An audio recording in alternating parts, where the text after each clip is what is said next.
Okay, think, don't speak, don't shout out, think. You're driving along, you got a two-seater car. This is you, your sports car, no trunk, boot, whatever you call it. You driving along, hail, rain, terrible rainstorm, and then you come across this bus stop. And it's you, and you stop at the bus stop, you see maybe there's someone there, and do you know who you see at the bus stop? You see your best friend. Your best friend who saved your life once, 10 years ago. Also at the bus stop you see a really old lady. And also at the bus stop you see the woman of your dreams. Your best friend who saved your life. Old lady, woman of your dreams. Raining, you see the bus, it's got an hour until the bus comes. It's cold, it's rainy, the bus stop thing is shaking a bit, it's not the best, but it's okay. Who'd you take? Don't speak, think. You've only got room for one. It's you, you can't put them in the trunk, no one's going on the roof.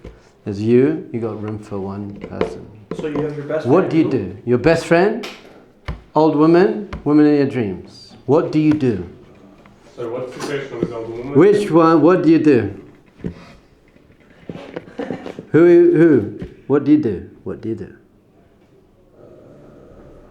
Best friend, old woman of your dreams. Wait, one so seat in the at a car. Bus stop that's all going to. They're all going to, the bus stop's going to the same place. There's there's only one bus on that route. You're in the middle of the countryside. It's raining. You drove past 3 people. Are you married this girl? Pardon? Are you Yeah, married this girl? yeah, probably. Probably? A woman of your dreams. I don't. Well, she's great. Okay. Go. Which? What do you do? If we're gonna marry her, maybe her. Okay. Leave your best friend who saved your life in the old woman. Fine. No, it's a tough one. Come on. I don't like you. I don't like you. I forgot he saved my life. You just reminded me he saved my life. He saved your life. Oh, He saved your life. Yeah, I gotta save his life. For sure. Give the car to your best friend. Ooh. You give the car keys to your best friend, tell him to take the old lady, and you sit at the bus stop with the woman of your dreams. Oh. Wow. You had that? Have you heard this before? That was a psh right there. That's a psh right there. You got to think. That's good. Joe, you like that, baby. Give the keys to your best friend. Drive the old woman home. Sit with the woman of your dreams. Have your first date. Chat. Awesome. Baruch Hashem. So, you got to use your brain. Use your brain. You're right. Sorry. Give the keys to the old woman, and she takes your friend. More driving experience. Yeah. It's rainy. It's hail. So, 2008, before you were born, children, I wanted to walk the Israel National Trail. It's a path from the Lebanese border to Eilat. 1,100 kilometers. How much is that? 680 miles? Something like that. And I had to buy the maps. And I bought the maps and I had to plan. I had 19 days in the desert. You have to think about water. Where am I going to get water? You can get people to drop off water. You can make sure there are campsites where people who are just day travelers leave water. They know that there are the longer term travelers, so there's little spaces. Got to stop at the roads. I had to plan where I was going to sleep, how long it's going to take, all amazing things. And I was raising money for orphanages, so I got a website. I got a guy. I was in Yeshiva. I was in the Moshav. He was in the Moshav. So I was sitting in the Moshav, and I got this guy to build me a website and a blog, and to raise money. And I really had to work it out and plan and everything. Moshe looks exactly the same. Yeah, probably. Yeah. So I really had to use my mind to make plans. I had to plan ahead. Now, if you want to be a survival expert, you have to plan ahead. I don't know if you've ever read the SAS Survival Handbook. If you haven't, buy it today. It's the best book ever. The SAS is like the British Marines. The SAF Survival Handbook. But the first thing it says in the Survival Handbook about making fire in the wilderness is take matches. Now, if you didn't take matches or your matches got messed up somehow, then you've got to know how to make fire. But the first thing of survival is you've got to plan. You've got to be ready. Have matches in little plastic bag. That's sensible. Use your brain. On Friday morning, our electricity went out. So I got someone who lives in the shul next door with me, he's an electrician. He was an electrician in the army. He came, he couldn't work it out. Tried everything, didn't work out. So he called this other guy, and he wasn't in town, but he said, look, you've got this outside thing, you've got to break it open and cut all the wires and do all that. And he said, turn off all the stuff first. So I did that, still didn't work. 2 people, and we got 10 guests coming for Shabbos, and we got no lights and no oven to cook with. So we got this other guy in, we got in before, Daniel, turned up at 11 o'clock, and he did everything. He turned off this, upstairs, downstairs, outside there, and eventually found one light thing switch connected to the thing, and it was busting everything, and he cut it, and then he sorted it out. It was amazing. Now, I love watching professionals at work. I don't care what it is. If you're very, very good at it, I respect that. Pardon? Sports too. Sports as well, if they're very, very particularly good. I appreciate someone who's very good at what they do. But he especially, he was like, knew exactly what to do. And then he was about to leave, and then it popped again.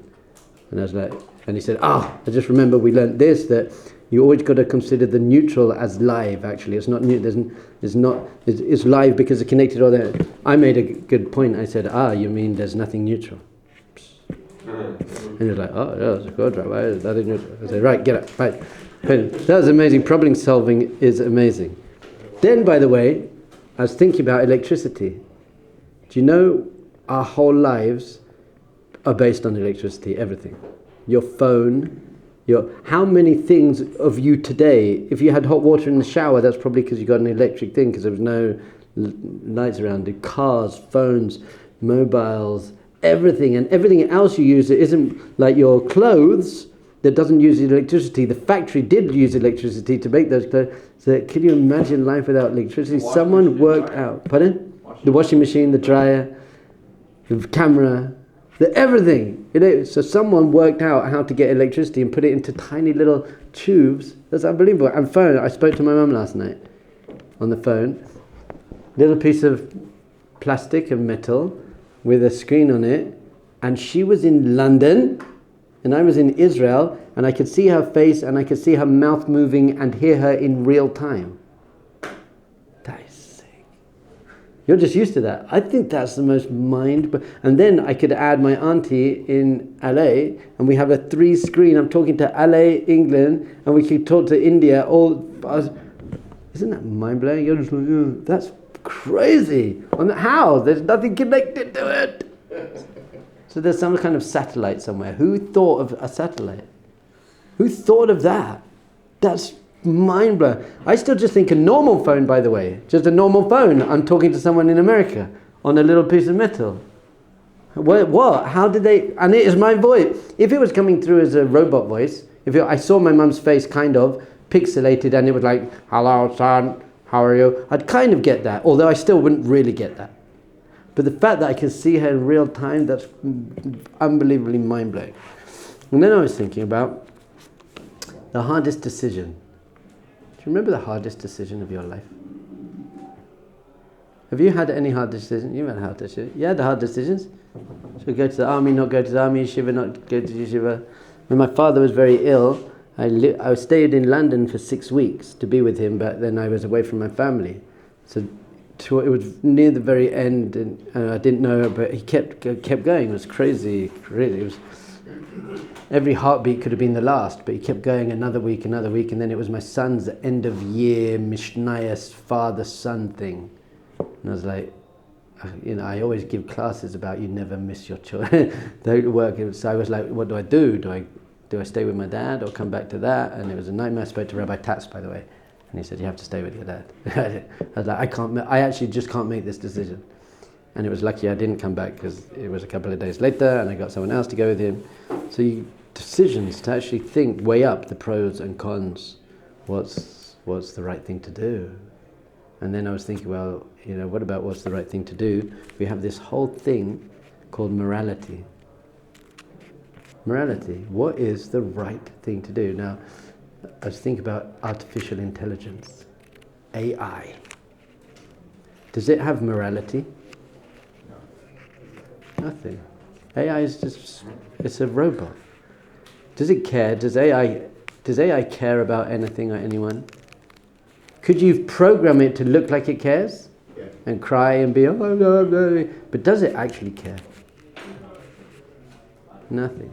It's no morality. We have something called morality. We can make decisions. We can override what we want to do because it's not the right thing to do. We can think to ourselves, hold on, that's not okay. AI can't, bless you, but still bless you. Why should I wait for you to sneeze to bless you? I can bless you even before you sneeze. And bless you too. So it's a phenomenal thing to think about morality. What's the right thing to do? What's the wrong thing to do? What does God want from me even higher? And then how about actually thinking about someone else? I told my daughter, she just had her bat mitzvah, I told my daughter that the difference between a child and a grown-up, not that a 12-year-old is a grown-up, or a 13-year-old, but I said, it means that you actually think about other people more. Start thinking, you know what, not what's in it for me and all about me. Kids are completely self-centered, and most adults are too. But what it really means is a bat mitzvah, a daughter of mitzvah. Mitzvah means connection. It's someone who connects to other people as well. So I really care about other people. And so therefore you have something called social awareness. There are some things, just don't say that right now. It's just not the right thing to say. And you see some people who are very socially awkward, and they say and do things that are clearly weird and awkward. So for you to be able to stop and say, hold on, I feel this right now, but does that mean I have to blurt it out? Right. Yeah. Social awareness is knowing what to say, when to say it, how to say it, who are you speaking to. By the way, when I teach, I often teach very similar ideas, but sometimes I teach it to very religious rabbi types. Sometimes I teach it to very secular people. Sometimes I teach it to my kids. I'm teaching my kids a lot of what I'm teaching you. But I'm teaching it to my kids in very, very different ways. And I'm telling them stories, and because you need to speak in ways that people can understand, so that they can get the message. So when I'm speaking to a musician, I'm going to give examples about music. When I speak to a painter, I'll give examples about art. And you also, it's very important for you to understand how you see the world. My sister's a doctor, and you walk down the street with her and she just diagnoses everyone. She's like, that guy's got this, who's got that, that's right. So we're spiritual, so we see the world through Torah eyes. I'm like, that person's got a neshama, that's got a neshama, woohoo! Those got a neshama, it's beautiful. Artists see shapes and perspectives, and musicians, my best friend is a great bass player. He's the #1 session bass player in England, actually. Amazing bass player, and he just hears the whole world is music to him. And so we see the world through our perspective, and you got to understand that. And then, by the way, we can empathize and sympathize with other people. We can try and see the world through someone else's perspective. Can AI do that? AI probably can do that.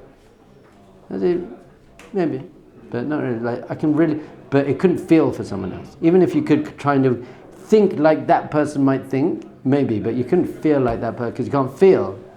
So we have something called emotional intelligence as well.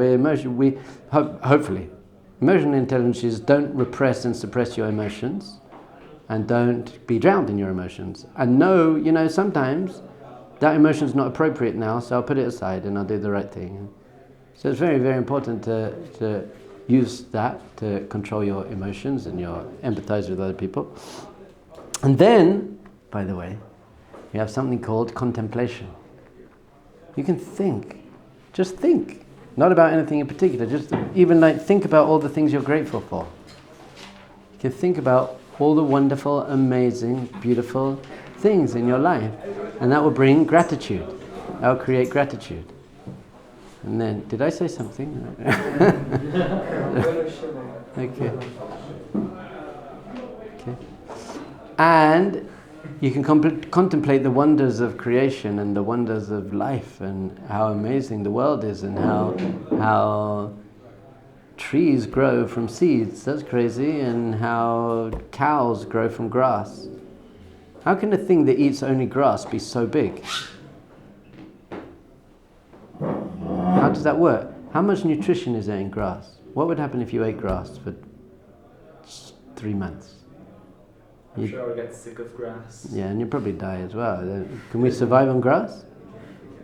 I don't think we could survive on grass. Let's say you have grass and a bit of water, you die. But cows are like 3 times bigger than you. And somehow the grass, they're just eating grass. There's nothing else. It's not like, whilst you're not looking, they're like doing some protein shake crazy thing. They're just eating grass, and grass turns into a huge cow. How does that work? Is that okay? Is that you're just, oh, that's just what happens. So if you think about it, I made a little list here. We can make plans. We can solve problems. Make plans, national trail. The electrician, he's problem solver. Innovation, electricity, phones, vaccines. Decisions, make hard decisions. Morality, we can choose between right and wrong. Emotional, empathy, we can you have emotional intelligence. Social, spiritual, higher, we can think about God. We can use our breath to connect to our souls. We can contemplate things. Why did I just go on about this for the last however long I did?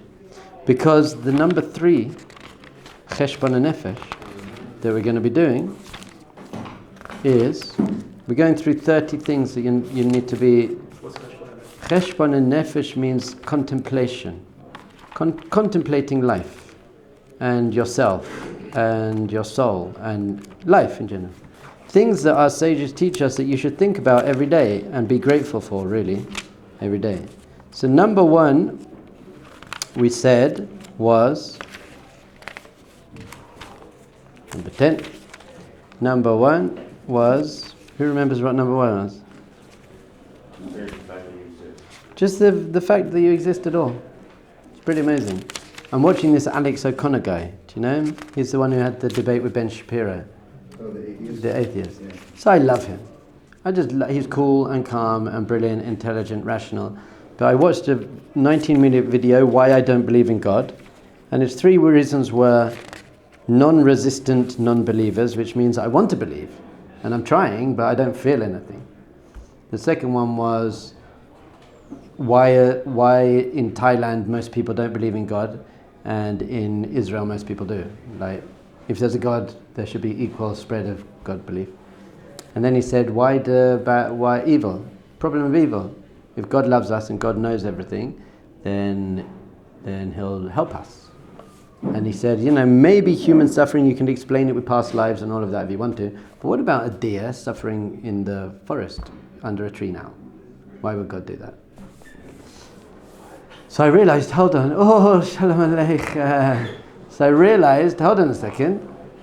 He's missed out the whole thing, which is, he's looking at life and he said, what's a better explanation of life?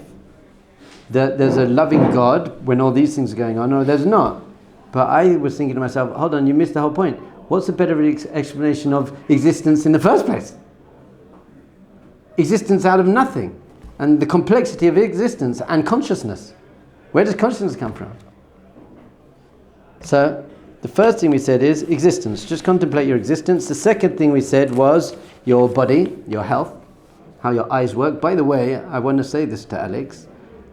Darwin himself said that the eye gives him the shudder. Darwin says, the eye scares me. It messes up the whole of evolution.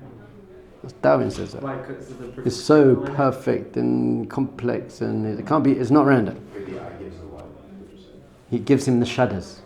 Darwin says, i.e., it scares me. So the third one, which is today's one, is Cheshbon sha'adam im nafsho. You should be thinking, L'istagel b'goydel toivas elokim alav b'ma sheha'ilu min ha'seichel v'hakara. We should be freaking out that we're so clever. You should freak out by that. That you can make decisions and you can problem solve and you can make plans and you can have morality and you can be emotionally intelligent. There's emotional intelligence, there's social intelligence, there's moral intelligence, there's spiritual intelligence. And we know people who don't have social intelligence and it's a bit bad. And you know people who can't make decisions, and we know people who are stunted in these areas. So life itself without intelligence is, what are you? You're just a kind of vegetable. But with intelligence you can create, unfortunately you can create terrible evil. But really, you can use intelligence to create good in the world and life. That is what your life is. That's how you can have a relationship with people. You can speak to them, emotional and social intelligence, and you can understand and empathize with other people. That's how we can create vaccines and electricity and things that are going to help us and help the world. Once again, unfortunately, that's how we can create bombs and bad things that are going to mess up the world. But to just think about what you think about. How about this? The ultimate Cheshbon of this one is the fact that you can do a Cheshbon Hanefesh. The fact that you can actually look at your life and think, hold on, what can I improve? And what can I change? And who can I be? That in itself is an amazing thing. You're not stuck. You're not an animal. So our third Cheshbon that we're going to be doing this week is to think about and have immense gratitude for the fact that we have intelligence itself. Intelligence and all the different types of intelligence we have.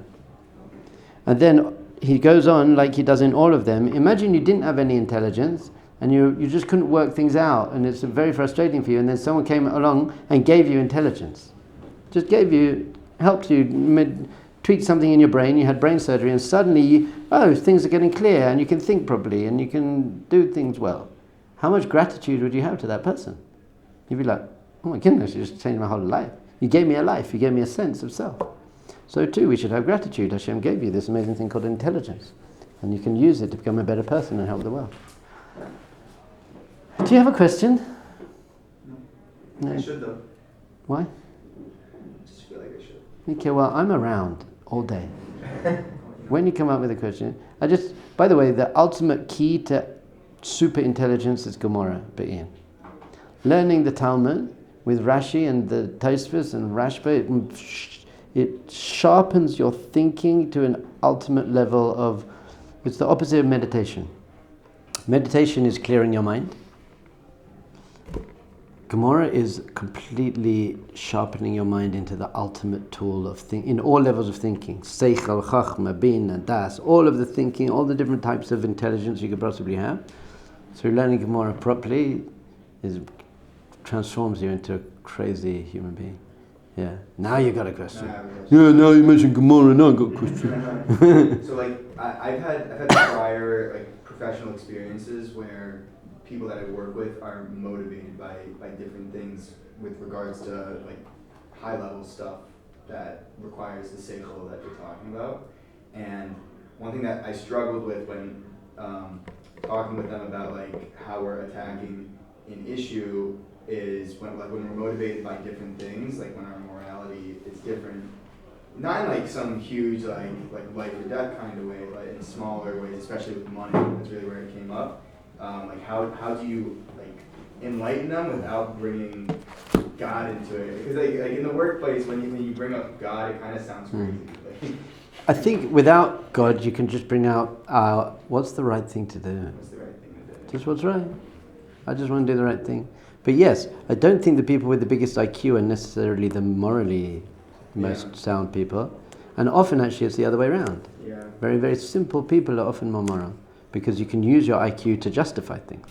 Well, he would have done it to me, and so is it immoral really? And so I think to go through is it the right thing to do, and how do you feel about yourself for doing the right thing? And if they're completely morally corrupt, which is I don't mind doing the wrong thing, then I think there's very little you can do.